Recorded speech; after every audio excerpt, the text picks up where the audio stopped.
So while we're all familiar as OTs and PTs with all of the physical issues that with hemiparesis that our patients face, we really need to spend time critically examining and thinking about all of the cognitive problems that are impacting our patients.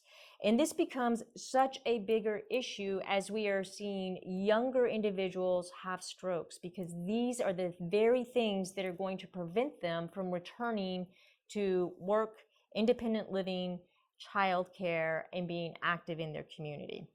So when we say cognitive problems, we're looking at the bigger umbrella term. So this would be attention and concentration, memory, slowed information processing speed, executive dysfunction, and we'll go into a lot more detail about that, language and communication deficits, and visual spatial impairments.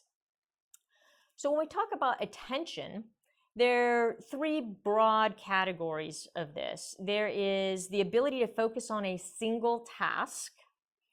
Then there is divided attention. So divided attention is my ability to work on task A, stop, go to task B, then come back and pick up where I was on task A.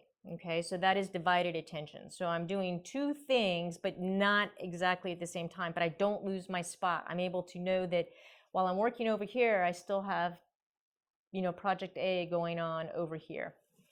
And then the third big category is multitasking. And as you know, there is a lot of debate right now in the literature as to whether or not we can actually multitask.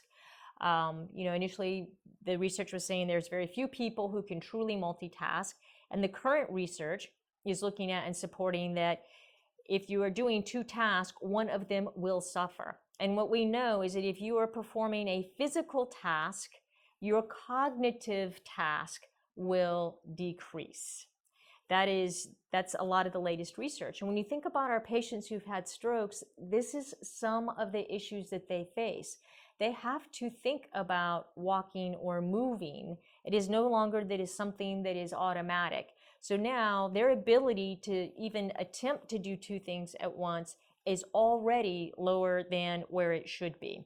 And this is one of the things I think that we need to seriously consider when we are talking about individuals that are attempting to return to, caring for children, or some of them have to care for aging parents, believe it or not, and then also for returning to work. So how are they able to perform a physical task as well as and get that as automatic as it can be, so that then they can focus more from a cognitive perspective.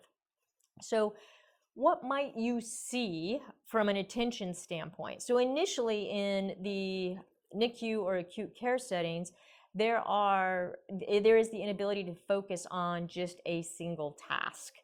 And that's what all of the sessions are focused on. How long can they attend to the task? How long can they attend to the task? And that's fantastic and great to start on initially, and that's where we need to start as that individual then progresses through their rehab phase and they are now at home.